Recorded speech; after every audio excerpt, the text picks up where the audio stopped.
بسم الله الرحمن الرحيم.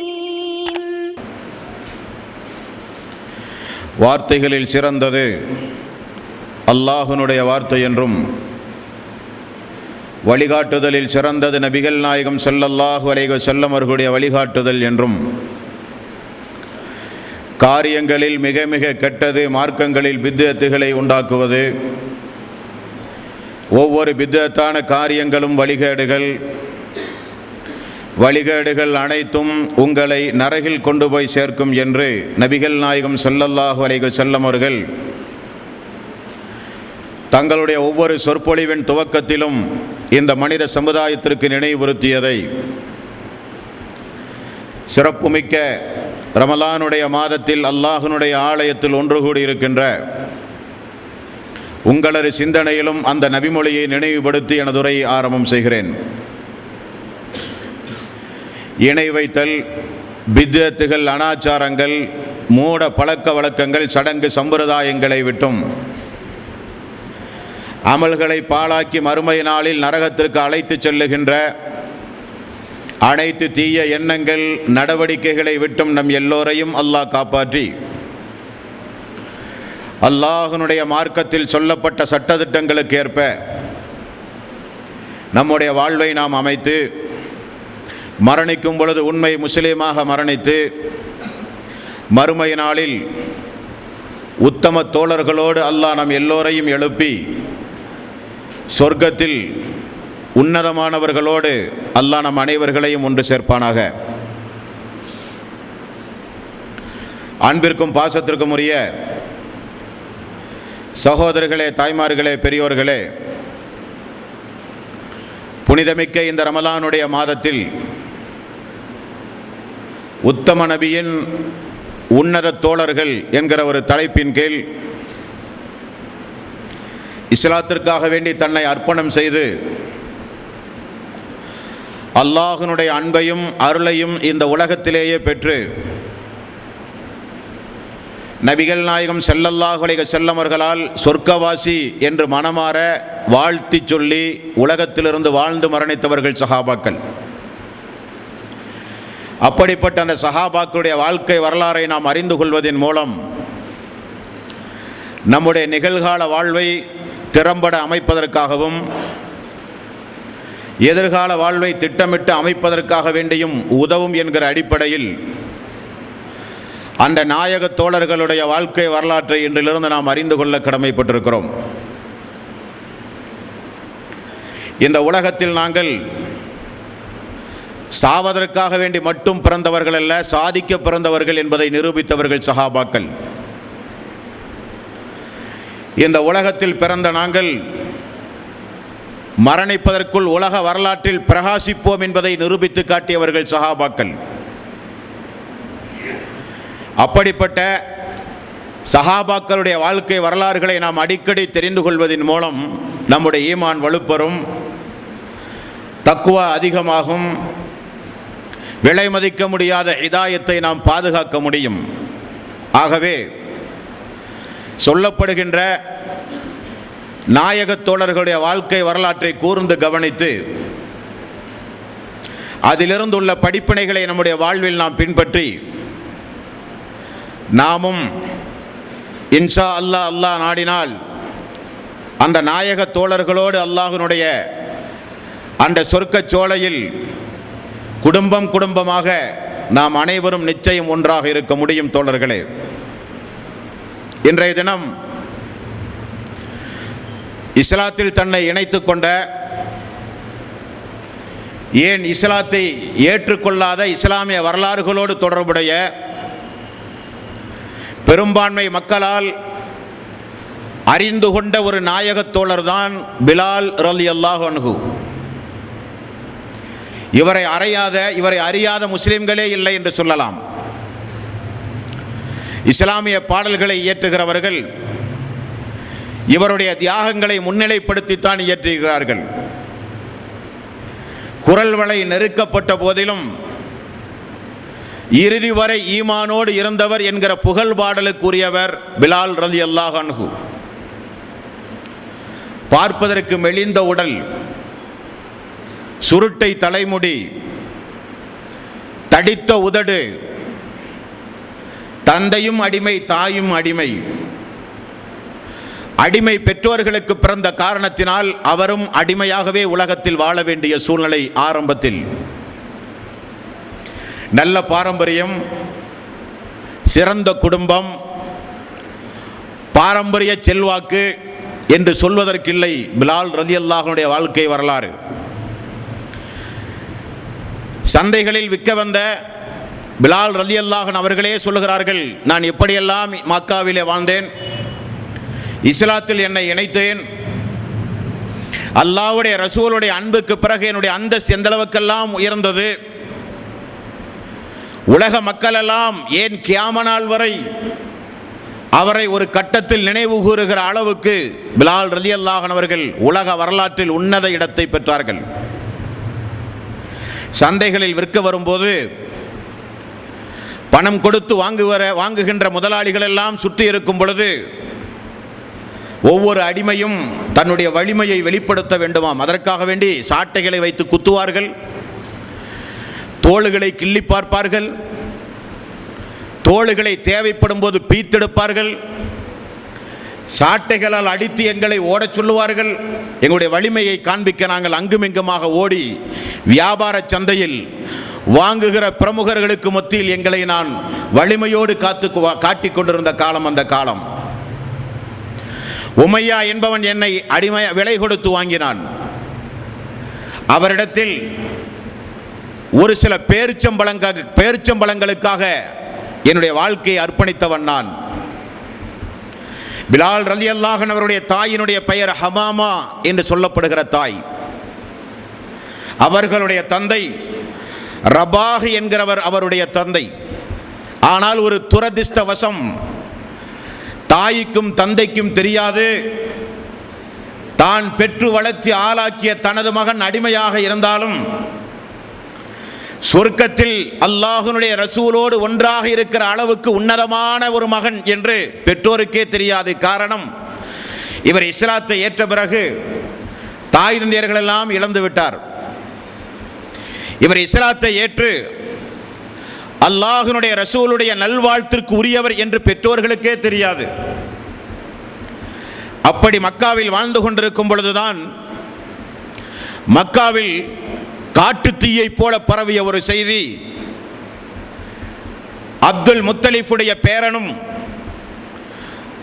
Abu தாலிஃபினுடைய தம்பியினுடைய மகன் அப்துல்லாவுடைய மகனும் இறை தூதர் என்கிற ஒரு செய்தி மக்கா மாநகரெங்கும் காட்டு தீயை போல பரவியது. தாய் இல்லாத, தந்தை இல்லாத, அனாதையாக வாழ்ந்து கொண்டிருக்கிற ஒரு மனிதர் திடீரென்று நபி என்று கூறுவதா என்கிற காட்டு கூச்சல். எல்லா எஜமானர்களும் தங்களுடைய வீடுகளில் அவர்களை பற்றி பேசுகிறதைப் போல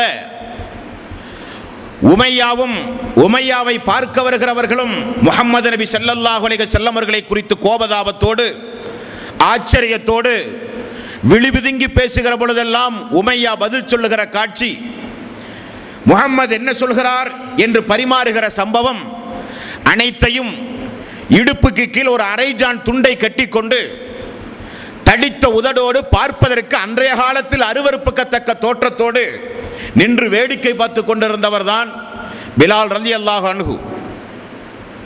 அன்பானவர்களே, அல்லாஹு தஆலா இந்த உலகத்தில் யாருக்கு ஈமானை கொடுத்தாக வேண்டும் என்று தீர்மானித்தானோ அதை யாராலும் தடுக்க முடியாது.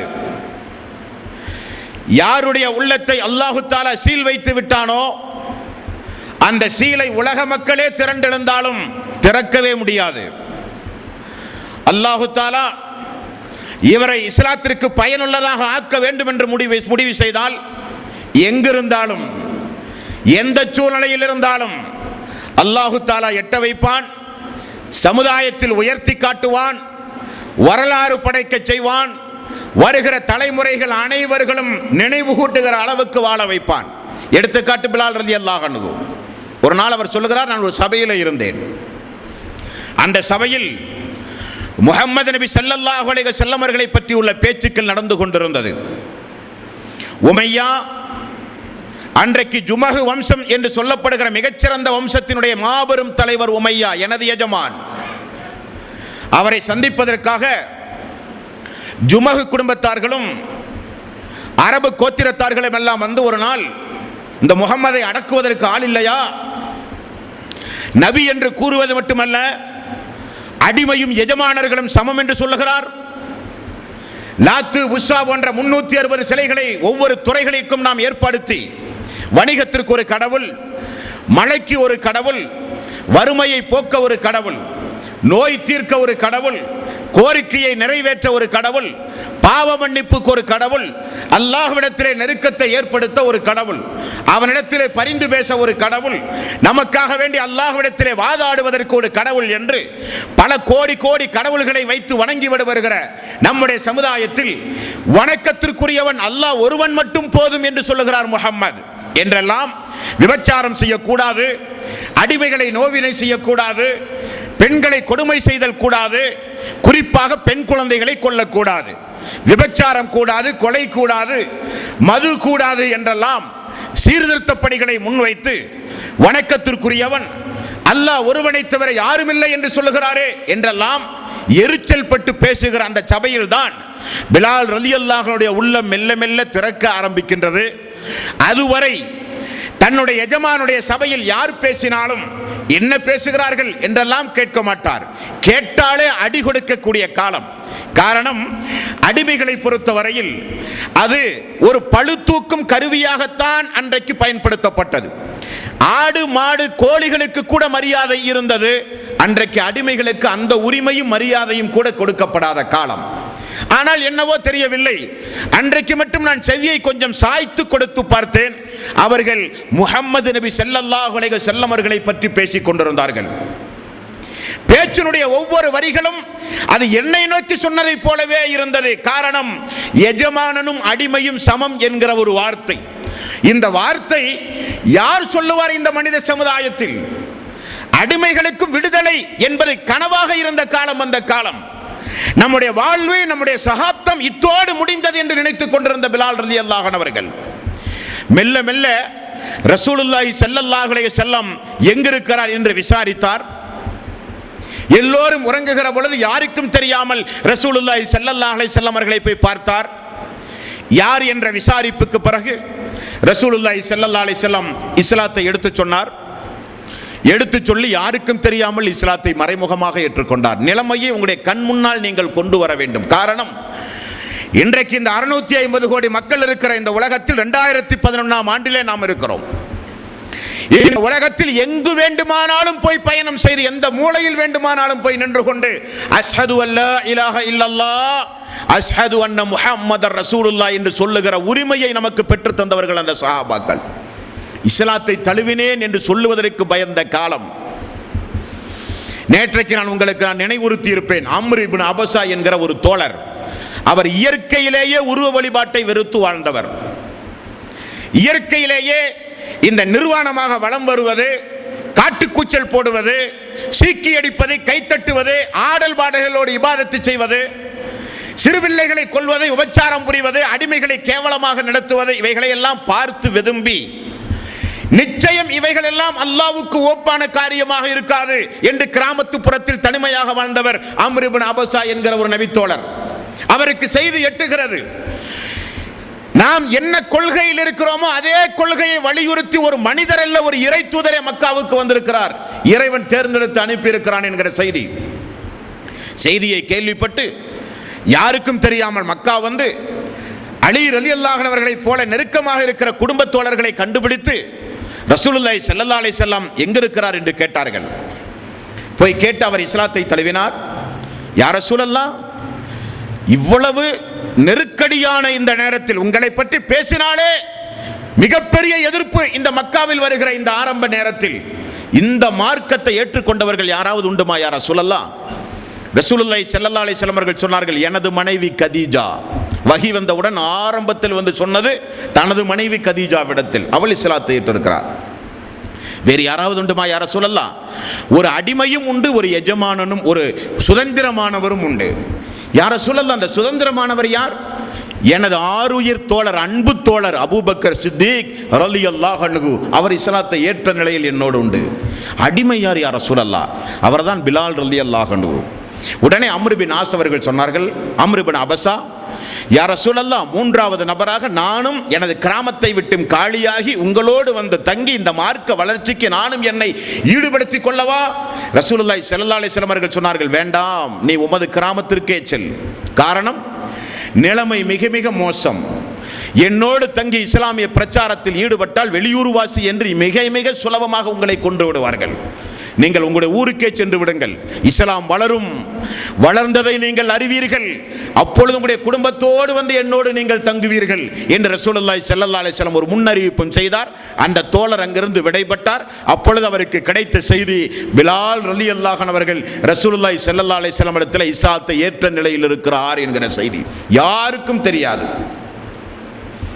பிலால் ரலியல்லாஹு அன்ஹு அவர்கள் இஸ்லாத்தை ஏற்று அடிமையாக உமையாவிடத்திலும் மறைத்து வைத்துக் கொண்டு வாழும் பொழுதுதான் மக்கத்து பெருவீதியில் அந்த கொடுமையான காட்சிகளை மெல்ல மெல்ல பார்க்க ஆரம்பிக்கிறார். அவர் போல அடிமையாகவே வாழ்ந்து அடிமையாகவே இந்த உலகத்தில் மரணித்த யாசிர், சுமையா போன்றவர்கள் எல்லாம் கொலை செய்யப்படுகிற காட்சி, அவருடைய மகன் அம்மார் அவர்கள் திடீரென வீதிகளிலே இழுத்து வரப்பட்டு குறைசி தலைவர்களால் கொடுமை செய்யப்படுகிற காட்சி, எல்லாவற்றையும் பிலால் அவர்கள் மெல்ல மெல்ல பார்க்க ஆரம்பிக்கிறார்கள். அபூ சுபியானுடைய மனைவி ஹிந்தா போன்ற பெண்கள் எல்லாம் குறைசி தலைவர்களை வெறியூட்டுவார்கள், அடிமைகளை விடாதீர்கள், நமக்கு எதிராக எப்படி இந்த அடிமைகள் பேசலாம், நமக்கு மிகப்பெரிய அவமானத்தை இந்த அடிமைகள் பெற்று தந்து விட்டார்கள், பாரம்பரியமாக முன்னோர்களாக தலைமுறை தலைமுறையாக வழங்கி வருகிற லாத்து உஸாவை இவர்கள் கேவலப்படுத்தி விட்டார்கள் என்றெல்லாம் ஹிந்தா என்கிற பெண்மணி அடிக்கடி பாடல்களை பாடி தலைவர்களை ஊக்குவித்து கொடுமை செய்ய தூண்டிக் கொண்டிருக்கிற காலம். பிலால் ரலியல்லாஹு அன்ஹு அவர்களும் இஸ்லாத்தை ஏற்றுவிட்டார் என்கிற செய்தி அந்த நேரத்தில் தெரிந்தால் நிலைமை என்னவாகும் தோழர்களே? தெரிந்தது உமையாவுக்கு, நம்மை கேவலப்படுத்தி விட்டானே நம்முடைய அடிமை பிலால் என்று சொல்லி எல்லோரும் கர்ஜித்தார்கள், எல்லோரும் கொஞ்சம் குத்தி பேசினார்கள். உமையா, உமது அடிமை கூட முகம்மதுடைய மார்க்கத்தை ஏற்றுக்கொண்டானாமே, இதைவிட உமக்கு தலைகுனி வேறென்ன வேண்டும் என்று எரிச்சல் ஊட்டினார்கள். எல்லோரும் வந்து பார்த்தார்கள் பரிதாபத்தோடு உமையாவை, உமக்குமா இப்படிப்பட்ட ஒரு கேவலம், உமது அடிமை இந்த அளவுக்கு உன்னை தலைகுனிவை ஏற்படுத்தி விட்டானே என்று எல்லோரும் வந்து பேசி பேசி உமையாவை மிகப்பெரிய அளவில் ஆத்திரம் ஊட்டினார்கள். பேசி பார்த்தார்கள் பிலாலிடத்தில், வேண்டாம் பிலாலே, என்னை பற்றி உமக்கு நன்றாக தெரியும், வேண்டாம் என்று பேசி பார்த்தார், அதட்டி பார்த்தார், மிரட்டி பார்த்தார், மசியவில்லை. பிலால் ரலியல்லாஹு அன்ஹு அவர்கள் ஏற்றதுதான் என்றார்கள் பிலால் அவர்கள். இது அல்லாஹ்வுடைய மார்க்கம், அல்லாஹ் ஒருவன் தான் என்பது எனது கொள்கை. எனது உடல் உறுப்புகளை நீங்கள் விலை கொடுத்து வாங்கி இருக்கலாமே தவிர எனது உணர்வை நீங்கள் விலை கொடுத்து வாங்கவில்லை. உணர்வுக்கு நான் எஜமான், எனது உள்ளத்திற்கு நான் தான் எஜமான், எனது உடம்புக்கு வேண்டுமானால் நீங்கள் எஜமானாக இருக்கலாம் என்று சொன்னார்.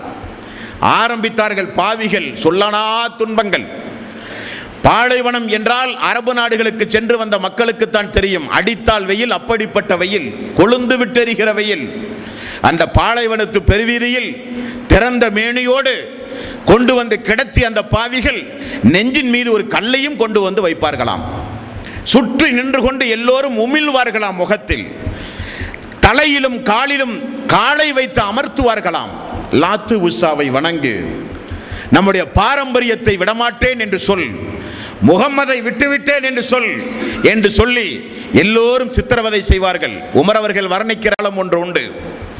அப்படி சித்திரவதை தொடரும் பொழுதெல்லாம் நெஞ்சுறுதி மிக்க பிலால் ரலியல்லாஹு அன்ஹு அவர்கள் என்று வரலாற்று ஆசிரியர்கள் குறிப்பிடுகிற அளவுக்கு நெஞ்சுறுதியோடு வாழ்ந்தார்கள். இறுதி மூச்சு வரை ஈமான் என்கிற பாடலை கேட்டவர்கள் நாம், வாழ்ந்து காட்டியவர்கள் சஹாபாக்கள். கடைசி வரை அஹத் அஹத், அல்லாஹ் ஒருவன் தான், அல்லாஹ் ஒருவன் தான். வீதிகளிலே போட்டு புரட்டி புரட்டி எடுத்தார்கள் பிலால் ரலியல்லாஹு அன்ஹு அவர்களை. மசியவில்லை, திரும்ப அழைத்து வருவார்கள். உயிர் வேண்டுமே சித்திரவதை செய்வதற்கு. ஆடு மாடுகளுக்கு தண்ணீர் கொடுப்பதைப் போல தண்ணீர் கொடுப்பார்களாம். தண்ணீர் குடித்துக் கொண்டு மூளையிலே ஒதுங்கி கிடப்பாராம். மீண்டும் தரதரன் எழுத்து வந்து வீதியிலே போட்டு மீண்டும் கொடுமை செய்வார்களாம். மீண்டும் ஒரு சமரச பேச்சு, மீண்டும் அடிதடி. இரண்டாவது கொஞ்சம் வித்தியாசமான கொடுமைகளை செய்தால் எப்படியும் இந்த பிலால் மசிந்தே தீருவார் என்கிற அடிப்படையில் ஒரு ரகசிய ஆலோசனை கூட்டம் செய்கிறார்கள் அந்த பாவிகள். அந்த ஆலோசனைக்கு பிறகு இரண்டாவது கட்ட கொடுமையை ஹதீஸுகளிலே பார்த்தால் கண்களெல்லாம் கலங்கிவிடும். கழுத்திலே ஒரு கயிறை போட்டு இழுத்து கட்டி மேடு பள்ளம் கணக்க கால்வாய் என்று பாலைவனத்து பெருவீதியில் மக்கத்து வீதியில் சிறு பிள்ளைகளுடைய கைகளிலே கொடுத்து வீதி எங்கும் இழுத்து வரச் சொன்னார்கள். தரதரவென இழுத்து வரப்பட்டார் பிலால் ரலியல்லாஹு அன்ஹு. ஒரு கட்டத்தில் மயக்கமுற்று கீழே விழுந்து உதடு மட்டும் அசைவதை பார்த்து எல்லா குறைசிகளும் ஓடி வந்தார்கள். குறிப்பாக உமையா ஓடி வந்தான். நான் வெற்றியடைந்து விட்டேன் என்கிற கூச்சலிட்டு ஓடி வந்தான். இந்த பிலாலுடைய உதடு அசைகிறது, நிச்சயம் நம்முடைய லாத்து உஷாவைத்தான் இவர் ஏற்பார், நாம் வெற்றி பெற்று விட்டோம், அடிமை தோற்று போய்விட்டார், உயிருக்கு பயந்து விட்டார் என்று சொல்லி நான் எனது காதை உமையா சொல்லுகிறான். அவர் என்னுடைய பிலால் அவர்கள் சொல்லுகிறார்கள், எனது எஜமான் காதை எனது உதட்டுக்கு அருகிலே கொண்டு வந்து வைத்து நான் என்ன சொல்லுகிறேன் என்று கேட்கார். அப்பொழுதும் எனது நாவு அகத் அகத் என்று வந்தது. செத்து தொலை அடிமையே என்று எனது எஜமான் அப்பொழுதும் என்னை காலால் மிதித்து விட்டு சென்றார். மயக்கம் தெளிந்தவுடன் கொண்டு வாருங்கள் அந்த அடிமையை என்றார்கள். நான் தூக்கி கொண்டு செல்லப்பட்டேன் எனது எஜமானிடத்தில். மீண்டும் தண்ணீர் தொளித்து தண்ணீர் குடிக்க வைத்து உயிர் இருக்கிறதா என்று பார்த்து உயிர் இருக்கிறது என்று தெரிந்தவுடன் ஹிந்தாவும் அபூ சுபியானும் பெரிய பெரிய குறைசி கோத்திர தலைவர்கள் எல்லாம் உமையாவை அழைத்து ரகசிய பேச்சு பேசுகிறார்கள். இரக்கம் காட்டு பிலாலின் மீது, அன்பு காட்டு, பாசம் காட்டு, பரிந்து பேசு, எளிமையாக மிக கனிவாக பிலாலிடத்தில் நடப்பதன் மூலம் அவனை நீ திருத்தி எடுக்க முடியும். இனி நாம் அவனை வேதனை செய்வதில் அர்த்தமில்லை என்று எல்லோரும் துப்பாக்கியை கீழே போட்டு விடுகிறார்கள். பிலாலை அழைத்து பேசுகிறார்கள். பிலாலே, நம்முடைய கடவுளை பற்றி உனக்கு தெரியாத ஒன்றும் அல்ல, நம்முடைய பாரம்பரியத்தை பற்றி தெரியாத ஒன்றும் அல்ல, நம்முடைய அந்தஸ்து எவ்வளவு பெரிய அந்தஸ்து, நீ என்னை நிச்சயம் கேவலப்படுத்த மாட்டாய். சந்தையில் யாரும் வாங்காத நேரத்தில் நான் தான் அதிக விலை கொடுத்து உன்னை வாங்கினேன், எப்படியெல்லாம் உன்னை நான் வளர்த்தேன், எப்படியெல்லாம் உன்னை நான் பார்த்தேன் என்றெல்லாம் பாசமலை பொழிந்தார். கூர்மையாக கேட்டார். இறுதியில் உனது முடிவென்ன என்று கேட்டார். பிலால் அப்பொழுதும் சொன்னார், எனது முடிவு அகத், ஏகன்தான், அல்லாஹ் ஒருவன்தான், அல்லாஹ் ஒருவன்தான் என்றான். நிச்சயம் உன்னை கொல்லாமல் விடமாட்டேன் என்றான் அந்த உமையா என்று சொல்லப்படுகிற கொடுங்கோலன். எல்லோரும் கூடி ஆலோசித்து உயிரோடு விட்டால் நிச்சயம் நம்முடைய குலப்பெருமைக்கு நாசம், ஒரு அடிமையை கட்டுப்படுத்த முடியாத எஜமான் என்று தனக்கு ஒரு அவப்பெயர் வரும் என்பதை உணர்ந்தார் உமையா. கொல்ல வேண்டும் என்று முடிவு செய்து வீதிகளிலே இழுத்துக் கொண்டு போகும்போதுதான் அபூபக்கர் சித்திக் அவருடைய பார்வையிலே படுகிறது. அதற்கு முன்னாலும் எல்லா அடிமைகளும் வீதிகளிலே சித்திரவதை செய்யப்படுவதை அபூபக்கர் சித்திக் ரலியல்லாஹு அன்ஹு அவர்கள் பார்த்து கொண்டுதான் இருந்தார். செல்வந்தரும் கூட அல்லாஹ்வுடைய ரசூலுக்கு இணையாக தாராளமாக அல்லாஹ்வுடைய பாதையில் வாரி வாரி செலுத்திய ஒரு தோழர்.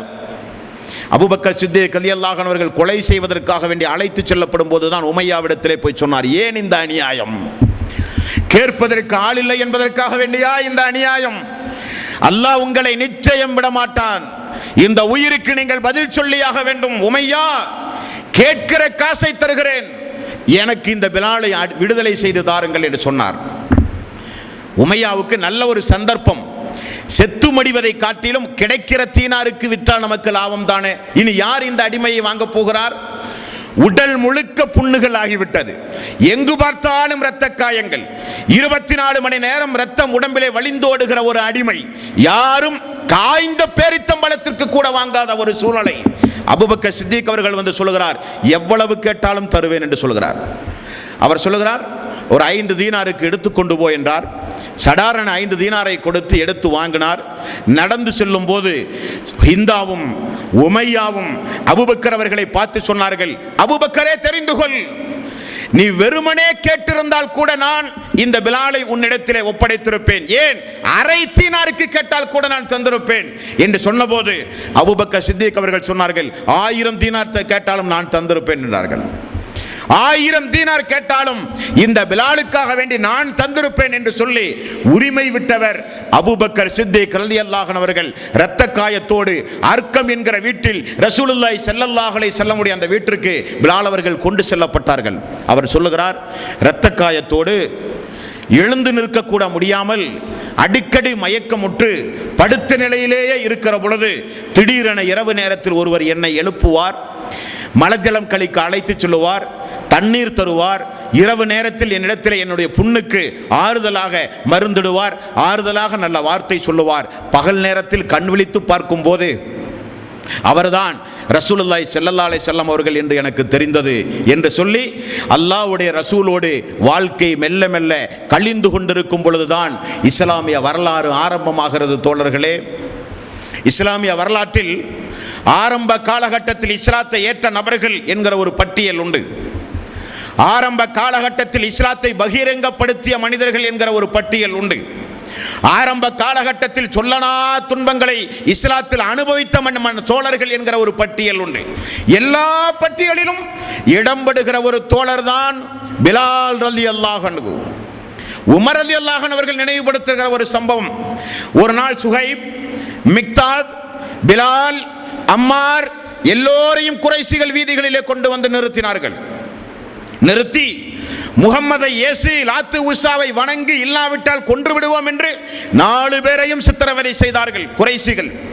இதை கூட்டம் கூட்டமாக எல்லோரும் பார்ப்பதைப் போல நானும் பார்த்தேன். பிலால் ரலியல்லாஹு அன்ஹு அவர்கள் சொல்லுகிறார்கள், அப்பொழுதும் இந்த பிலாலை நான் பார்த்திருக்கிறேன். லாத்து உஸாவை வணங்குகிறோம், முகம்மதை ஏசுகிறோம் என்று சொல்லி உயிரை காப்பாற்றுவதற்கு அம்மார் கூட முன் வந்தார். அப்படி அவர்கள் லாத்து உஸாவை வணங்குகிறோம் என்று சொன்ன உடனே ஓடு அடிமையின் மக்களே என்று சொல்லி விரட்டி அடிப்பார்கள். அப்பொழுதும் நாவினால் கூட நான் சொல்ல மாட்டேன் என்று சொல்லி அஹத் அஹத் என்று ஏகத்துவத்தை சூளுரைத்தவர் பிலால் ரலியல்லாஹு அன்ஹு. ஹிஜ்ரத் முதற்கொண்டு அனைத்து தியாகங்களையும் செய்து மதீனா சென்றவுடன் தான் மாஷா அல்லாஹ் அவருடைய வாழ்வை குறித்து சொல்கிறார், சுதந்திர பறவையாக மதீனாவிலே சுற்றித் திரிந்த காலம் அந்த காலம். எனக்கும் இப்படி ஒரு வாழ்வு வருமா என்று நானே அதிர்ந்து போகிறேன் நினைக்கும் பொழுது என்று சொல்லுகிற காலம். அல்லாஹ்வுடைய ரசூல் விடுவாரா? உலகத்திற்கே சமத்துவத்தையும் நீதியையும் நேர்மையையும் மனித உரிமையையும் உலகத்திற்கு கற்றுக் கொடுத்தவர் ரசூலுல்லாஹி ஸல்லல்லாஹு அலைஹி வஸல்லம். மதீனா போனவுடன் மஸ்ஜிது நபவி அல்லாஹ்வுடைய ரசூலுடைய பெயரில் ஒரு பள்ளி எழுப்பப்பட்டது. எல்லா தோழர்களும் ஜமாத்தோடு சேர்ந்து தொழுக, ஜுமா தொழுகை நடத்த, பெருநாள் குத்துபாக்கள் நடத்த, கலந்து ஆலோசிக்க பாராளுமன்றமாக ஒரு பள்ளி வாயில் மஸ்ஜிது நபவி உருவாக்கப்பட்டது. உருவாக்கப்பட்டவுடன் எப்படி பாங்கு சொல்லுவது, மக்களை எல்லாம் தொழுகைக்கு குறிப்பிட்ட நேரம் அழைக்க வேண்டுமே, எப்படி அழைப்பது என்கிற ஆலோசனை செய்யும் போது ஒவ்வொரு நபித்தோழர்களும் ஒவ்வொரு ஆலோசனை. மணி அடிப்போமா ஒவ்வொரு நேரத்திலும், அல்லது கொம்பு ஊதுவோமா? அரசவை காலங்களில் நீங்கள் பார்க்கலாம், கொம்பு ஊதுவார்கள்.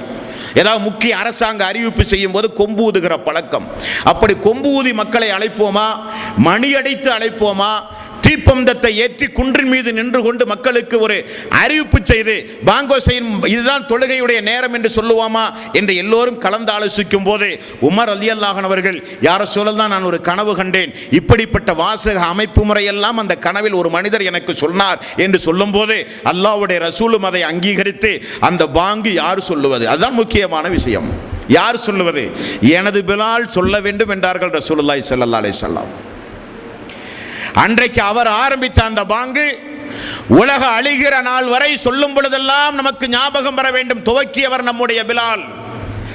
ரசூலுல்லாஹி ஸல்லல்லாஹு அலைஹி வஸல்லம் அவர்கள் சொன்னார்கள், பாங்கு யார் சொல்லுகிறாரோ அந்த பாங்கோசையை கேட்கின்ற உயிர் உள்ள உயிர் அற்ற காய்ந்த ஈரமான அனைத்து பொருள்களும் அவருக்காக வேண்டி அல்லாஹ்விடத்திலே பரிந்து பேசும் என்றார்கள் ரசூலுல்லாஹி ஸல்லல்லாஹு அலைஹி வஸல்லம். பாங்கு சொல்லுகிற நபருக்குரிய சிறப்பு, பாங்கு சொல்லுகிற நபருக்குரிய சிறப்பு, தொலை வருகிற மக்களுக்குரிய கூலியை போல அவருக்கும் கூலி உண்டு என்றார்கள் ரசூலுல்லாஹி ஸல்லல்லாஹு அலைஹி வஸல்லம். முஅத்தினுக்குரிய சிறப்பு, பாங்கு சொல்லுகிற மனிதர் மறுமை நாளில் நீண்ட கழுத்துடைய அழகாக மறுமை நாளில் சொர்க்கத்திற்கு அழைக்கப்படுவார் என்றார்கள் ரசூலுல்லாஹி ஸல்லல்லாஹு அலைஹி வஸல்லம்.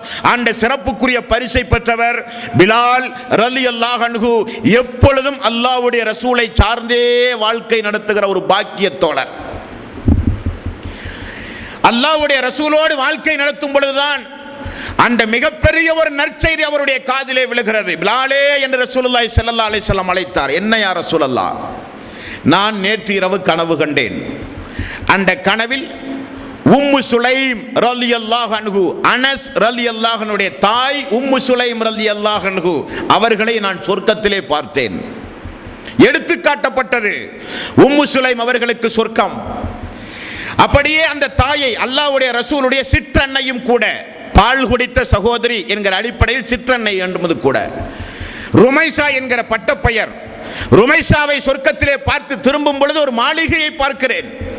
அந்த மாளிகையை ஒரு பெண்ணொருத்தி பாதுகாத்துக் கொண்டிருந்தாள். ஹூருல் ஈன். ஜிப்ரீலிடத்திலே கேட்டேன், யார் இந்த மாளிகை, யாருக்கு இந்த மாளிகை, இந்த பெண் யார் என்று கேட்டேன். இந்த மாளிகை வேறு யாருக்காக வேண்டியும் அல்ல, மதீனாவில் உங்களோடு வாழ்ந்து கொண்டிருக்கிற உங்களுடைய உமருக்குரிய மாளிகை என்று சொல்லப்பட்டது. உமர் அவர்கள் சபையில் இருந்தார். ரசூலுல்லாஹி ஸல்லல்லாஹு அலைஹி வஸல்லம் அவர்கள் சொன்னார்கள், உமர் அவர்களே, உங்களுடைய மாளிகைக்குள்ளே போய் சுற்றித் திரிந்து பார்க்க வேண்டும் என்ற ஆசை இருந்தது. உமராகிய நீங்கள் ரோசக்காரராயிற்றே, எனது அனுமதி இல்லாமல் எனது வீட்டுக்குள் எப்படி போனீர் என்று கேட்டால் என்ன பதில் சொல்லுவது என்றார்கள். அழுகிறார்கள் உமர் அவர்கள். யார் ரசூலல்லாஹ், உங்களின் மீதா கோபப்பட போகிறேன். அழுகிறார்கள் உமர் ரலியல்லாஹு அன்ஹு. அடுத்து சொன்னார்கள், பிலாலே, உங்களுடைய காலடி ஓசையை சொர்க்கத்திலே கேட்டேனே, உங்களுடைய காலடி ஓசையை சொர்க்கத்தில் நான் கேட்டேனே, இஸ்லாத்திற்கு நீங்கள் வந்ததிலே இருந்து தொடர்ந்து நீங்கள் செய்த நற்கர்மம் எது, எந்த நற்கர்மம் அந்த அந்தஸ்தை உங்களுக்கு பெற்று தந்தது என்று கேட்டார்கள். பிலால் ரலியல்லாஹு அன்ஹு அவர்கள் சொன்னார்கள், யா ரசூலல்லாஹ், நான் இஸ்லாத்தில் இணைந்ததிலே இருந்து ஒலு செய்தால் 2 ரக்காத்து தொழுவேன். ஒலு செய்தால் 2 ரக்காத்து தொழுவேன். அது ஒலுவுக்குரிய தொழுகை, முன் சுன்னத் அல்ல. ஒவ்வொரு தொழுகைக்கும் முன் சுன்னத்துகள் உண்டு. ஒலுவுக்குரிய தொழுகையாக 2 ரக்காத் நான் தொழுது வருவேன் யா ரசூலல்லாஹ் என்றார்கள் பிலால் ரலியல்லாஹு அன்ஹு. இஸ்லாத்தில் இணைந்தது மட்டுமல்ல, அவர் காலடித்து வைத்ததிலே இருந்து அவர் மரணிக்கின்றவை அவருடைய ஒவ்வொரு துறையை பார்த்தாலும் தியாகம் செய்கிற இடத்திலெல்லாம் பிலால் ரலியல்லாஹு அன்ஹு அவர்கள். அல்லாஹ்வுடைய ரசூல் எங்கு பட்டினி கிடக்கிறாரோ அந்த சபையில் பிலால். அல்லாஹ்வுடைய ரசூல் எங்கெல்லாம் ஏச்சுக்களுக்கும் பேச்சுக்களுக்கும் ஆளாகிறாரோ அங்கெல்லாம் பிலால் ரலியல்லாஹு அன்ஹு. அல்லாஹ்வுடைய ரசூல் மதீனா சென்ற பிறகு அன்சாரி தோழர்களையும் முஹாஜிர்களையும் சகோதரர்கள் என்று ஒவ்வொரு நபர்களையும் சகோதரர்கள் ஆக்கினார்கள் என்று உங்களுக்கு தெரியும். அப்படி சகோதரர்கள் ஆக்கிய பிறகு மீதம் ஒரு 80 தோழர்கள் இருந்தார்கள். அவர்கள் மதீனாவிலே யாருக்கும் சகோதரர்களாக ஆக்க முடியவில்லை. காரணம், அன்றைக்கு முஸ்லிம்கள் அவ்வளவுதான் இருந்தார்கள். மீதமுள்ள 80 பேர்களையும் நான் பாதுகாக்கிறேன் என்று திண்ணையில் தன்னுடைய பள்ளிவாயில் ஒரு திண்ணையை ஏற்படுத்தி அந்த திண்ணையில் தன்னுடைய 80 தோழர்களையும் படுக்க வைத்து பாதுகாத்து கோழி குஞ்சை பாதுகாப்பதைப் போல பாதுகாத்தார்கள் ரசூலுல்லாஹி ஸல்லல்லாஹு அலைஹி வஸல்லம்.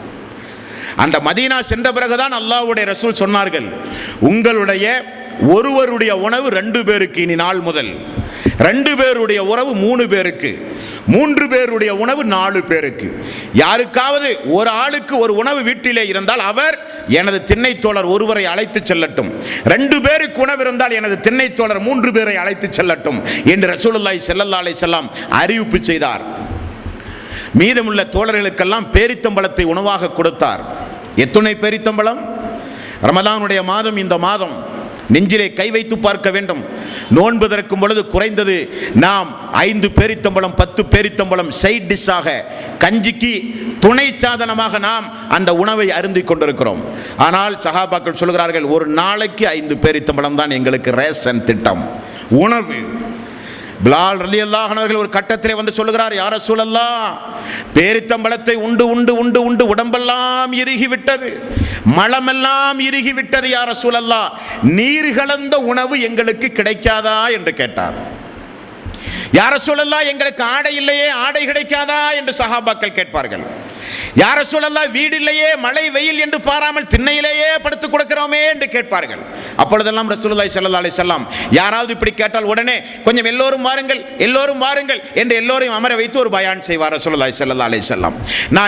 நான் இருக்க வைத்து உங்களுக்கு தராதவனான் நான், என்னை பற்றி உங்களுக்கு தெரியாதா என்றெல்லாம் மக்களுக்கு ஆறுதல் சொல்லுவார். சொல்லிவிட்டு ரசூலுல்லாஹி ஸல்லல்லாஹு அலைஹி வஸல்லம் அவர்கள் சொல்வார்கள், பிலாலை தெரிந்து கொள், தோழர்களை தெரிந்து கொள்ளுங்கள், கௌபாவுக்கு அணிவிக்கின்ற ஆடை எப்படி சிறந்த ஆடையோ அதை விட சிறந்த ஆடையை அல்லாஹ் தஆலா உங்களுக்கு நிச்சயம் தருவான், இந்த மார்க்கம் வளர்ந்தே தீரும் என்றார்கள் ரசூலுல்லாஹி ஸல்லல்லாஹு அலைஹி வஸல்லம். அப்படி அல்லாஹ்வுடைய ரசூலுடைய சபையோடு வாழ்ந்து கொண்டிருந்த காலம் அந்த காலம். ஒரு நாள் ரசூலுல்லாஹி ஸல்லல்லாஹு அலைஹி வஸல்லம் ஏழை எளிய மக்கள் யாராவது வந்தால் வீட்டிலே இருந்தால் வாங்கி கொடுப்பார்கள், தோழர்களிடமிருந்து வாங்கி கொடுப்பார்கள், பள்ளியிலே அறிவிப்பு செய்து அந்த தோழர்களுடைய பிரச்சனைகளை தீர்த்து வைப்பார்கள். இது ரசூலுல்லாஹி ஸல்லல்லாஹு அலைஹி வஸல்லம் வழக்கம். ஒரு நாள் ஒரு முனாஃபிக்கிடமிருந்து ஒரு ஏழை எளிய ஒரு தோழர் வந்து விட்டார். தோழர்களிடத்திலே காசு பணம் இல்லை, வீட்டிலும் இல்லை. பிலாலை அழைத்து ரசூலுல்லாஹி ஸல்லல்லாஹு அலைஹி வஸல்லம் அவர்கள் சொன்னார்கள், பிலால் அவர்களே, யாரிடமிருந்தாவது காசு பணத்தை பெற்று என்னிடத்திலே கடனாக வாங்கி தாருங்கள், தோழர்களின் பிரச்சனைகளை தீர்ப்போம் என்று சொல்ல பிலால் அவர்கள் கடனாக வாங்கி கொடுத்தார் ரசூலுல்லாஹி ஸல்லல்லாஹு அலைஹி வஸல்லம் அவர்களுக்கு. கடனுக்குரியவர் ஒரு நாள் ஒரு மிகப்பெரிய ஒரு பாரதூரமான ஒரு வார்த்தையை சொல்லிவிட்டார் பிலாலை பார்த்து. பிலாலே, அன்றைக்கு வாங்கிய காசெங்கே? ரசூலுல்லாஹி ஸல்லல்லாஹு அலைஹி வஸல்லம் வாங்க சொன்னார். ஆகவே தான் நான் வாங்கினேன், குறித்த காலத்தில் உனக்கு நிச்சயம் கிடைக்கும் என்று சொன்னார். நாள் நெருங்கிவிட்டது. 3 நாள் 4 நாள் தான் அவகாசம் இருக்கிறது. அந்த முனாஃபிக் பிலால் அவர்களை பார்த்து சொன்ன செய்தி என்ன தெரியுமா? பிலாலே, வாங்கிய கடனை குறித்த நேரத்தில் நீ திரும்ப தராவிட்டால் வாங்கிய கடனுக்காக உன்னை நான் அடிமையாக மதீனாவிலே வைப்பேன் என்றார். சுபஹானல்லாஹ். காலாகாலமாக அடிமையாகவே தன்னுடைய குடும்பமும் தானும் வாழ்ந்து மதீனாவில் இப்பொழுதுதான் சுதந்திரமாக இருந்த ஒரு நிலையில் மீண்டும் நம்மை அடிமைப்படுத்த போகிறானே ஒரு பாவி என்று சொல்லி ரசூலுல்லாஹி ஸல்லல்லாஹு அலைஹி வஸல்லம் ஓடோடி வந்தார். யா ரசூலல்லாஹ், என்ன கொடுமை! யா ரசூலல்லாஹ், என்ன கொடுமை! இந்த பிலால் மீண்டும் அடிமையாக வேண்டுமா? யா ரசூலல்லாஹ், என்ன பிரச்சனை? வாங்கிய கடனை திரும்ப கொடுக்காவிட்டால் உன்னை நான் அடிமைப்படுத்துவேன் என்று எச்சரிக்கிறான் அந்த பாவி என்று சொன்னவுடன் ரசூலுல்லாஹி ஸல்லல்லாஹு அலைஹி வஸல்லம் வாங்கிய கடனை திரும்ப கொடுக்க எண்ணம் யாருக்காவது இருந்தால் அவர்களுடைய கடனை திரும்ப கொடுக்க அல்லாஹ் உதவி செய்வான். ரசூலுல்லாஹி ஸல்லல்லாஹு அலைஹி வஸல்லம் அவர்கள் சொன்னார்கள். கடன் வாங்கும் போது அந்த கடனை திரும்ப கொடுக்க வேண்டும் என்கிற எண்ணத்தோடு முழு முயற்சியை நீங்கள் எடுக்கும் போது அல்லாஹ் உங்களுக்கு உதவி செய்வான் என்பதை மறந்து விட்டீர்களா பிலால் அவர்களே? ஒரு நாள் தாண்டியது, 2 நாள் தாண்டியது, பிலால் அவர்களுக்கு ஒரே பதட்டம். என்ன நடக்குமோ, ஏது நடக்குமோ? நாளைய தினம் அடிமையா, நாளைய மறுதினம் அடிமையா? கடன் திரும்ப கொடுக்காவிட்டா நம்முடைய நிலைமை என்ன என்று ஏங்கி தவித்துக் கொண்டிருந்த நேரத்தில் திடீரென அல்லாஹ்வின் புறத்திலிருந்து ரசூலுல்லாஹி ஸல்லல்லாஹு அலைஹி வஸல்லம் அவர்களுக்கு ஒரு அன்பளிப்பு வர, அந்த அன்பளிப்பை பிலாலிடத்திலே கொடுக்க பிலால் சொல்லுகிறார், அந்த முனாஃபிக்கை தேடி மதீனா எங்கும் நான் பல இடங்களிலும் சுற்றித் திரிந்தேன். காரணம், 2 நாள் தான் இருந்தது நான் அடிமையாக போவதற்கு. ஓடி போய் அவனிடத்திலே கொடுத்த அன்றைக்கு எனக்கு இருந்த மகிழ்ச்சியை போல வேறு என்றைக்கும் நான் மகிழ்ச்சி அடைந்ததே கிடையாது என்று சொல்லுகிற ஒரு சந்தர்ப்பம் கூட பிலால் ரலியல்லாஹு அன்ஹுடைய வாழ்க்கையிலே வந்து போனதுண்டு தோழர்களே. இப்படித்தான் பிலால் ரலியல்லாஹு அன்ஹு அவர்கள் மெல்ல மெல்ல இந்த இஸ்லாமிய மார்க்கத்தில் தன்னை இணைத்துக் கொண்டு அல்லாஹ்வுடைய ரசூலோடு வாழ்ந்து கொண்டிருக்கும் பொழுதுதான் பத்ரு போர் நடக்கிறது. பத்ரு போரில் எல்லோரும் பங்கெடுக்கிறார்கள். ரசூலுல்லாஹி ஸல்லல்லாஹு அலைஹி வஸல்லம் சபையிலே எல்லா தோழர்களைப் போல இந்த பிலால் அவர்களும் இருந்தார்கள். பத்ரு போர் முடிந்தது. அப்துர் ரஹ்மான் இப்னு அவுஃப் எவ்வளவு பெரிய பிரசித்தி பெற்ற நபித்தோழர் உங்களுக்கு தெரியாது ஒன்றுமல்ல. வரலாற்றில் மிகச்சிறந்த ஒரு நபித்தோழர். அவருடைய வாழ்க்கை வரலாற்றையும் இன்ஷா அல்லாஹ் நாம் பார்க்க போகிறோம். அவர் பத்ரு போரில் உமையாவை மட்டும் பாதுகாத்து விட்டார். என்ன காரணம்? மக்கத்து குறைஷிகளிடத்திலே ஒரு பண்பு இருந்தது, உயர் பண்பு. என்ன பண்பு? வாக்கு கொடுத்தால் உயிரே போனாலும் அதை பாதுகாப்பார்கள். உமையாவை அப்துர் ரஹ்மான் இப்னு அவுஃப் பத்ரு போரில் பாதுகாக்க என்ன காரணம் என்றால், உமையாவும் அப்துர் ரஹ்மான் இப்னு அவுஃபும் நெருங்கிய நண்பர்கள். அவர்களுக்கு மத்தியில் ஒரு ஒப்பந்தம் எழுதப்பட்டிருந்தது. மக்காவில் அப்துர் ரஹ்மான் இப்னு அவுஃப் அவர்களுடைய குடும்பம், பிள்ளைகள், செல்வங்கள் எல்லாம் மக்காவில் இருந்தது. உமையாவிடத்திலே சொன்னார், இதை நான் பாதுகாப்பேன். உமையா சொன்னார், மதீனாவில் எனது குடும்பம் உண்டு, எனது சொத்துண்டு, அதை நீங்கள் பாதுகாக்க வேண்டும். உங்களுக்கு நான் பாதுகாப்பு, எனக்கு நீங்கள் பாதுகாப்பு. இருவரும் எழுதி ஒப்பந்தம் போட்ட ஒப்பந்த நகல் ஒன்று தயாரிக்கப்பட்டிருந்தது ஆரம்ப காலகட்டத்தில். அதன் அடிப்படையில் பத்ரு போர்க்களத்தில் உமையாவுக்கு ஒன்றுமாகிவிடக் கூடாது என்பதற்காக வேண்டி அப்துர் ரஹ்மான் இப்னு அவுஃப் உமையாவை பாதுகாத்து வைத்திருந்தார். பார்வையில் பட்டது பிலால் அவர்களுடைய பார்வையில். இரவு நேரத்தில் எல்லோரும் உறங்கிக் கொண்டிருக்கும் பொழுது உமையாவை பாதுகாக்க அப்துர் ரஹ்மான் இப்னு அவுஃப் கொடுத்த வாக்குறுதி மீறப்படக்கூடாது. வாக்கு மாற்றம் என்பது இஸ்லாத்தை தகர்த்தவனை போலாவான் என்றார்கள் ரசூலுல்லாஹி ஸல்லல்லாஹு அலைஹி வஸல்லம். அந்த வாக்குறுதியை காப்பாற்றுவதற்காக வேண்டி உமையாவை பாதுகாக்க எல்லோரும் உறங்குகிற நேரத்தில் இரவில் மட்டும் எழுந்து போய் உமையாவை பாதுகாப்பதற்காக வேண்டி கிட்ட போகிற நேரத்தில் பிலால் பார்த்து விட்டார். அன்சாரிகளே, முஹாஜிர்களே, தெரிந்து கொள்ளுங்கள், இதோ காலமெல்லாம் இந்த பிலாலை அடிமையாக்கி சித்திரவதை செய்து கொண்டிருந்த இந்த உமையா உயிரோடு வாழும் காலமெல்லாம் இந்த பிலாலுக்கு நிச்சயம் சமாதானமே கிடையாது. இந்த பிலாலுக்கு சமாதானம் தர விரும்புவோர் இல்லையா? இந்த பிலாலுக்கு சமாதானம் தர விரும்புவோர் இல்லையா என்றவுடன் உறங்கிக் கொண்டிருந்த தோழர்கள் எல்லாம் கண் விழித்து பார்க்கும் போது அப்துர் ரஹ்மான் இப்னு அவுஃபுக்கு அருகில் உமையா இருப்பதை பார்த்தார்கள். ஓடிப்போய் எல்லோரும் கொன்று விட்டார்கள். அந்த அவனை கொல்லுகிற அந்த பங்களிப்பில் பிலால் ரலியல்லாஹுடைய பங்களிப்பு உண்டு. சந்தோஷம் அடைந்தார். ஏகத்துவத்தை ஏற்றேன் என்கிற ஒரே காரணத்திற்காக வேண்டி சொல்லனா துன்பம் கொடுத்த இந்த மிகப்பெரிய கொடுங்கோணன் இந்த போரில் கொல்லப்பட்டானே என்கிற ஒரு சந்தோஷம் பத்ர் போர்க்களத்தில் எனக்கு எழுந்தது. திரும்ப நான் வந்தேன். ரசூலுல்லாஹி ஸல்லல்லாஹு அலைஹி வஸல்லம் அவர்களோடு மெல்ல மெல்ல நான் வாழ்க்கையை கழித்துக் கொண்டிருக்கும் போதுதான் அந்த சம்பவம் நடந்தது. அல்லாஹ்வுடைய ரசூலுடைய மரண சம்பவம். அது ஒரு பாடமாக பேச வேண்டும். ரசூலுல்லாஹி ஸல்லல்லாஹு அலைஹி வஸல்லம் மரணம் என்பது ஏதோ ஹதீசுகளை பார்த்து படித்து கேட்டு ஏதோ ஒரு அரை மணி நேரம் 1 மணி நேரம் ஒரு உருக்கமான உரை நிகழ்த்துகிற ஒரு பாடம் அல்ல. நீங்கள் அங்கேயே செல்ல வேண்டும். 1400 ஆண்டுகளுக்கு முன்னால் மதீனாவுக்கு செல்ல வேண்டும். தினசரி அல்லாஹ்வுடைய ரசூலோடு பழகுகிற தோழர்களுடைய உள்ளத்திற்குள் நீங்கள் சென்றால் தான் ரசூலுல்லாஹி ஸல்லல்லாஹு அலைஹி வஸல்லம் இறப்பு இந்த பூமியில் ஏற்பட்ட மிகப்பெரிய ஒரு பாதிப்பு என்பதை அப்பொழுதுதான் நம்மால் புரிந்து கொள்ள முடியும். தாங்க முடியாத அல்லாஹ்வுடைய மரண செய்தியை கேட்டு தாங்க முடியாமல் செய்தியை கேட்டவுடனே மயக்கம் போட்டு விழுந்த வீர தீர சிங்கங்கள் எல்லாம் மதீனாவிலே இருந்த காலம். அந்த காலம் பச்சை குழந்தை அழுவதைப் போல பிலால் ரலியல்லாஹு அன்ஹு அவர்கள் அழுதார்கள் என்று மதீனத்து தோழர்கள் சொல்லுகிறார்கள். அத்தோடு ஒரு முடிவெடுத்து விட்டார். இனி மதீனா நகரில் தான் பாங்கு சொல்ல போவதில்லை என்று. என்ன காரணம்? அஷ்ஹது அன்ன முஹம்மது ரசூலுல்லாஹ், முஹம்மது நபியினுடைய பெயரை அந்த பாங்கில் சொல்ல வேண்டிய சூழ்நிலை ஏற்படுமே. சொல்லுகிற சக்தியும் இல்லை, கேட்கிற ஆற்றலும் நமக்கு இல்லை என்பதை உணர்ந்து பிலால் ரலியல்லாஹு அன்ஹு அவர்கள் இனி பாங்கு சொல்ல முடியாது என்று தீர்க்கமான முடிவெடுத்து அல்லாஹ்வுடைய ரசூலுக்கு பிறகு அபூபக்கர் சித்திக் ரலியல்லாஹு அன்ஹு அவர்கள் ஆட்சியில் இருக்கும் போது போய் முறையிட்டு விடுகிறார். அபூபக்கரை என்னை விட்டு விடுங்கள், இந்த மதீனாவில் இருக்க இனி எனக்கு மனம் இல்லை. அல்லாஹ்வுடைய ரசூலுடைய மன்னரையை பார்த்து பார்த்து வாழ்வதற்கு எனக்கு மனமில்லை.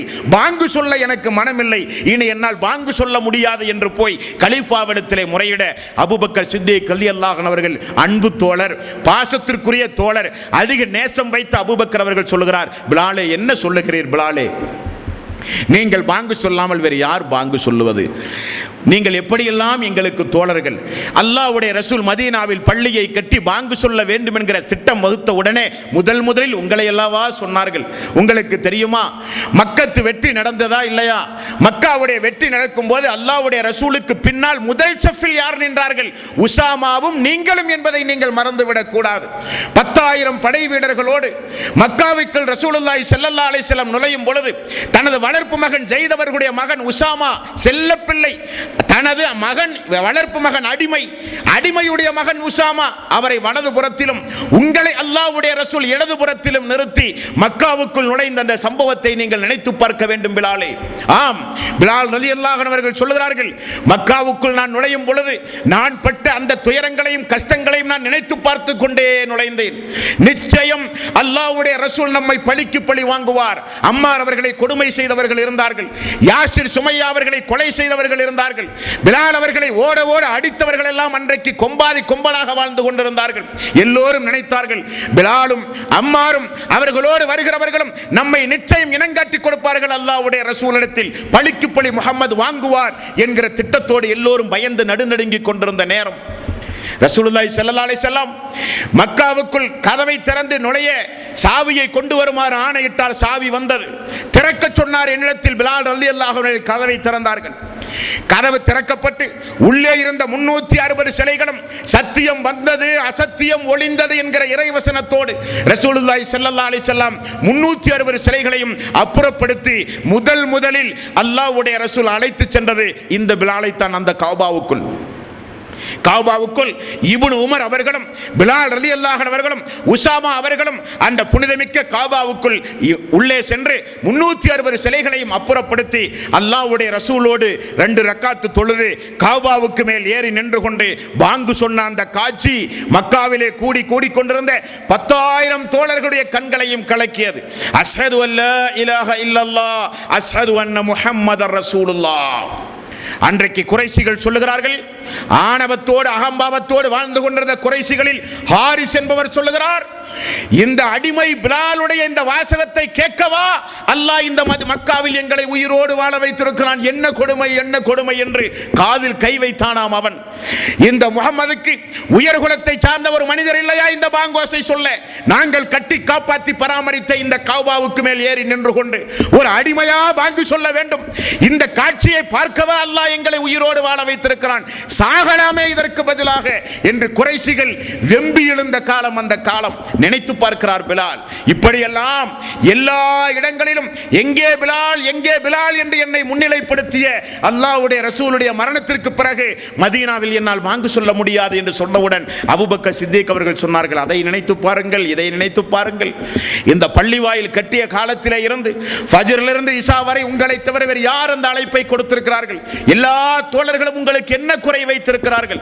அல்லாஹ்வுடைய ரசூலுடைய காலத்துக்கு பிறகு உங்களை குடும்பத்து உறுப்பினர்களை காட்டிலும் நேசிக்க நாங்கள் இல்லையா என்றெல்லாம் சொன்னபோது பிலால் அவர்கள் ஒரே ஒரு வார்த்தையை திரும்ப கேட்டார். அமீருல் முஃமினீன் அவர்களே, அபூபக்கர் சித்திக் அவர்களே, மக்காவா நகரில் என்னை நீங்கள் அடிமை விட்டது அல்லாஹ்வுக்காக வேண்டி என்றால் என்னை விட்டு விடுங்கள், அல்லது உங்களுக்காக வேண்டித்தான் அடிமை விட்டீர்கள் என்றால் என்னை நீங்கள் வைத்துக் கொள்ளுங்கள் என்றார். அபூபக்கர் சித்திக் அவர்கள் சொன்னார்கள், அப்படி அல்ல, அல்லாஹ்வுக்காக வேண்டித்தான் உன்னை நான் அடிமை விட்டேன், எனக்காக வேண்டி அல்ல.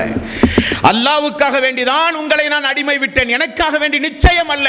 இருந்தாலும் அமீர் என்கிற அந்தஸ்தோடு மட்டுமல்ல, நட்பு என்கிற ஒரு காரணத்தோடு அல்லாஹ்வுடைய ரசூலோடு வாழ்ந்த நாமெல்லாம் அவருடைய மரணத்திற்கு பிறகு இந்த மார்க்கம் உயிர் பெறுவதற்கு உங்களுடைய ஒத்துழைப்பு தேவை, பாங்கு சொல்லப்பட வேண்டும், முஅத்தினாக நீங்கள் பணிபுரிய வேண்டும் என்று மீண்டும் மீண்டும் கட்டாயப்படுத்த மீண்டும் அவருடைய ஆட்சி காலத்தில் 2 ஆண்டு காலம் மதீனாவிலே பாங்கு சொன்னார்.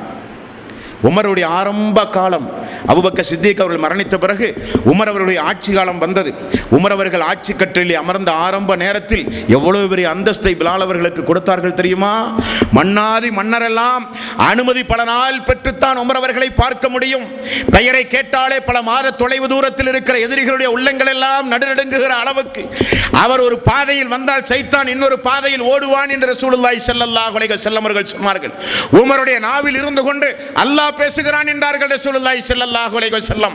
அந்த உமர் ரலியல்லாஹு ஆட்சி காலத்தில் அவருக்கு அருகில் வலதும் இடதுமாக 2 இருக்கைகள் எப்பொழுதும் இருக்கும். ஒரு நாள் அபூ சுபியான் அவர் மக்கா வெற்றிக்கு பிறகு இஸ்லாத்தை ஏற்றார், ஹிந்தா இஸ்லாத்தை ஏற்றார்கள். அந்த அபூ சுபியான் உமர் அவர்களை பார்ப்பதற்காக வேண்டி சந்தோஷமாக வந்தார். வெளியிலே நின்று கொண்டிருக்கிறார். உமர் அவர்களுடைய அனுமதியை எதிர்பார்த்து நாம் குறைஷி தலைவர் முஹம்மது நபி ஸல்லல்லாஹு அலைஹி வஸல்லமுடைய தோழர், ஆரம்ப காலகட்டத்தில் இஸ்லாத்தை கடுமையாக எதிர்த்திருந்தாலும் பிறகு இஸ்லாத்தை ஏற்றுக்கொண்டோம். ரசூலுல்லாஹி ஸல்லல்லாஹு அலைஹி வஸல்லம் மக்கத்து பெருவீதியில் வைத்து ஒரு அறிவிப்பு செய்தார், அபூ சுபியானுடைய வீட்டில் தஞ்சம் புகுந்த மக்களுக்கு பாதுகாப்பு உண்டு என்றார். அப்படி முன்னிலைப்படுத்திய நாம் என்று தன்னைத்தானே அவர் ஒரு பில்டப் கொடுத்து உமர் அவருடைய மாளிகைக்கு வெளியே அனுமதி எதிர்பார்த்து நிற்கும் பொழுது அதோ வருகிறார்கள் அந்த 2 அடிமைகள். மக்கத்து பெருவீதியில் யாருடைய கண் முன்னால் யாரால் கொடுமை செய்யப்பட்டார்களோ அந்த சுஹைப், அந்த கப்பாப், அந்த பிலால் ரலியல்லாஹு அன்ஹு வருகிறார்கள். யாருடைய அனுமதியும் இல்லாமல் கோட்டைக்குள் நுழைவதை பார்க்கிறார் அபூ சுபியான். நேராக போய் உமர் அவர்களுடைய மாளிகைக்கு அருகிலே போய் அவருடைய இருகைக்கு அருகிலே போய் வலதும் இடதுமாக 2 தோழர்கள் கப்பாப் அவர்களும் பிலால் அவர்களும் அமர்கிறார்கள். சபையிலே நின்று கொண்டிருக்கிற அபூ சுபியானுடைய வாய் மெல்ல மெல்ல முணுக்க ஆரம்பித்தது. என்ன கொடுமை! நாமெல்லாம் நிற்கும் பொழுது எந்த ஒரு மதிப்பு மரியாதையும் இல்லாமல் ஆரம்ப காலகட்டத்தில் வாழ்ந்த இவர்களுக்கு இந்த கலீஃபாவிடத்தில் இவ்வளவு பெரிய அந்தஸ்தா என்று கேட்டபோது அங்கே நிற்கிற ஒரு நபி தோழர் சுருக்கென ஒரு பதில் சொன்னார். தோழர்களே தெரிந்து கொள்ளுங்கள். உமர் அவர்களும் சேர்ந்து சொன்னார்கள். 2 பேரையும் அமர வைத்து அழகு பார்த்த உமர் அவர்கள் சொன்னார்கள், இங்கே நிற்கிற எல்லோரும் தெரிந்து கொள்ளுங்கள், மக்காமா நகரில் நம்மிடத்தில் எல்லோரிடத்திலும் தான் நபிகள் நாயகம் ஸல்லல்லாஹு அலைஹி வஸல்லம் இஸ்லாத்தை சொன்னார்கள். ஆனால் நம்மை விட முன்னாக இவர்கள் ஏற்றுக்கொண்டார்கள். நம்ம எல்லோரிடத்திலும் தான் சொன்னார்கள் அல்லாஹ்வுடைய ரசூல் இஸ்லாத்தை, ஏகத்துவத்தை, தௌஹீதை நம்மில் எல்லோரிடத்திலும் தான் அல்லாஹ்வுடைய ரசூல் சொன்னார்கள். ஆனால் நாம் ஏற்கவில்லை. இந்த தோழர்கள் ஏற்றார்கள், தியாகம் செய்தார்கள். இவர்கள் என்னுடைய தலைவர் என்றார் பிலால் அவர்களை பார்த்து. யார் தெரியுமா இவர்? எனது தலைவர் அபூபக்கர் சித்திக் அவர்கள் உரிமை விட்ட எனது இன்னொரு தலைவர் பிலால் அவர்கள் என்று பாராட்டி சீராட்டி சொல்லி வளர்த்தியார் பிலால் ரலியல்லாஹு அன்ஹு அவர்களை. பிலால் ரலியல்லாஹு அன்ஹு உமரிடத்திலே போய் மன்றாடினார். உமர் அவர்களே, என்னால் தாங்க முடியவில்லை, மதீனாவில் என்னால் இருக்க முடியாது, நான் ஷாம் நாட்டுக்கு செல்கிறேன், அங்கு போய் இருந்து கொண்டு இஸ்லாமிய பிரச்சாரம் செய்கிறேன், அல்லாஹ்வுடைய பாதையில் எப்படியாவது எனது உயிரை நான் அழித்தே தீர வேண்டும், நான் ஷாம் நாட்டுக்கு செல்கிறேன் என்று விடாப்பிடியாக இருந்து மதீனாவிலே முஅத்தின் என்கிற அந்த அந்தஸ்திலே இருந்து விடுவிக்கப்பட்டு ஷாம் நாட்டுக்கு சென்றார். ஷாம் நாட்டிலே வாழ்ந்து கொண்டிருந்தார். உமர் ரலியல்லாஹு அன்ஹுடைய இஸ்லாமிய சாம்ராஜ்யம் பெரிய அளவிலே பறந்து விரிந்தது. பைத்துல் முகத்தஸ் பாலஸ்தீனத்திலே கைப்பற்றப்பட்டது. பாலஸ்தீனத்தில் கைப்பற்றப்பட்டவுடன் அந்த இடத்திற்கு உமர் ரலியல்லாஹு அன்ஹு அவர்கள் செல்கிறார்கள். அது ஒரு தனி சம்பவம். சுருக்கமாக சொல்கிறேன். பாலஸ்தீனத்தின் அன்றைய ஒரு யூதர் அந்த சாவியை கையிலே வைத்திருந்தார். கலீஃபா உமர் வந்தால் மட்டும்தான் கொடுப்பேன் என்றார். கலீஃபா வர வேண்டும் என்று உத்தரவிட்டார். கலீஃபா சென்றார். சாவி கையிலே கொடுக்கப்பட்டது. அந்த நேரத்தில் அவ்வளவு பெரிய வெற்றி களிப்புக்கு முன்னிலையிலும் எல்லா தோழர்களும் சொன்ன ஒரே செய்தி, இந்த மதீனா, இந்த பாலஸ்தீன பைத்துல் முகத்தஸில் முதல் பாங்கு இந்த பிலாலுடைய பாங்காத்தாக இருக்க வேண்டும். உமர் அவர்களே, நீங்கள் சொல்லுங்கள் என்று சொல்ல மீண்டும் ஒரு சமரச முயற்சி செய்ய பிலால் அவர்கள் ஒத்துக்கொண்டு ஒரு பாங்கு சொன்னார். சுப்ஹானல்லாஹ். எல்லா தோழர்களும் சொல்கிறார்கள், அஷ்ஹது அன்ன முஹம்மதர் ரசூலுல்லாஹ் என்று. அல்லாஹ்வுடைய ரசூலுடைய பெயர் சொன்ன உடனே மிகப்பெரிய அளவில் சப்தம் போட்டு பிலால் அவர்கள் அழுக, கேட்டவர்களும் அழுக, உமர் அவர்களும் அழுக, குலுகி நிற்கிற எல்லா மக்களும் அழுக. பிலால் அவர்களுடைய அந்த பாங்கை அந்த பாலஸ்தீனத்தில் இருக்கிற பைத்துல் முகத்தஸில் அன்றைக்கு நான் இறுதியாக கேட்டேன் என்று தோழர்களும் சொல்ல, பிலால் அவர்களும் சொல்லுகிற சம்பவம் ஹதீஸிலே பார்க்கிறோம். தோழர்களே, 70 வயதில் ஷாம் நாட்டில் மரணமான ஒரு தோழர், ஹிஜ்ரி 20 ஷாம் நாட்டில் மரணமான ஒரு தோழர். அப்படிப்பட்ட அந்த தோழருடைய வாழ்க்கை வரலாற்றை நாம் எதை கேட்டோமோ அதை நம்முடைய வாழ்விலே நாம் நடைமுறைப்படுத்த வேண்டும். பிலால் அவர்களுடைய பெயரை வளர்ந்து வருகிற, பிறக்க போகிற நம்முடைய மக்களுக்கு, நம்முடைய குடும்பங்களில் பிறக்க போகிற ஆண் மக்களுக்கு பிலால் அவருடைய பெயரை வைத்து மனமாற நம்முடைய குடும்பங்களிலே பிலால் பிலால் என்கிற வார்த்தை உலகம் முழுக்க இருக்கிற இஸ்லாமிய குடும்பங்களில் ஒலிக்கப்பட வேண்டும். அவருடைய தியாகம் நினைவு கூறப்பட வேண்டும். அவரை போல நம்முடைய வாழ்வில் நம்முடைய மக்களை வளர்த்தி ஆளாக்க வேண்டும். நாமும் அதே போல வாழ வேண்டும் தோழர்களே. அதுபோல நிறைய தோழர்கள் இஸ்லாமிய வரலாற்றில் முகவரையும் முன்னுரையும் எழுதிய நிறைய தோழர்கள் உண்டு. அதில் ஒரு தோழர் தான் அல்லாஹ்வுடைய ரசூலை எங்கு கண்டாலும் கொன்றே தீருவேன் என்று சூளுரைத்து இரவு பகலாக மக்காவிலும் ஏன் மதீனா வரை சென்று இரவு பகலாக ரசூலுல்லாஹி ஸல்லல்லாஹு அலைஹி வஸல்லம் அவர்களை கொன்று குவிப்பதற்காக வேண்டி திட்டம் போட்டு நடந்து கொண்டிருந்த ஒரு தோழர் தான் பிறகு இஸ்லாத்தை தழுவிய ஒரு நபி தோழர். ரசூலுல்லாஹி ஸல்லல்லாஹு அலைஹி வஸல்லம் அவர்களை கொன்று குவிப்பதற்காக வேண்டி திட்டம் போட்டு நடந்து கொண்டிருந்த ஒரு தோழர் தான் பிறகு இஸ்லாத்தை தழுவிய ஒரு நபி தோழர். மக்கள் எல்லாம் தஞ்சம் புகுந்தார்கள் அபிசீனியாவுக்கு. குறைஷிகளால் தேர்ந்தெடுத்து அனுப்பப்பட்ட தோழர் அவர். காரணம், அவருக்கு பேச்சாற்றல் உண்டு. யாரையும் வசீகரப்படுத்தி விடுவார். எப்படிப்பட்ட எதிரியையும் தன்னுடைய பேச்சாற்றலால் மயக்கி விடுவார். எப்படிப்பட்ட காரியத்தையும் பேச்சாற்றலால் சாதித்து விடுகிற ஒரு தோழர். மக்காவிலே இருந்து அபிசீனியாவுக்கு அனுப்பி நஜ்ஜாஷி மன்னனிடத்திலே பேசி அவர்களை எல்லாம் திரும்ப வாங்கி வந்து கொல்ல வேண்டும் என்பதற்காக வேண்டி பிரதிநிதியாக குறைஷிகளால் அனுப்பப்பட்ட அந்த தோழர் பிறகு இஸ்லாத்தை தழுவிக்கொண்டார். அவர் யார், அவருடைய தியாகம் என்ன, அதிலிருந்து நமக்கு கிடைக்கக்கூடிய பாடம் என்ன என்பதை இன்ஷா அல்லாஹ் நாளைய தினம் அறிவோம். வாஹிரு தவ்வானா அனில் ஹம்துலில்லாஹி ரப்பில் ஆலமீன். அஸ்ஸலாமு அலைக்கும் வரஹ்மத்துல்லாஹி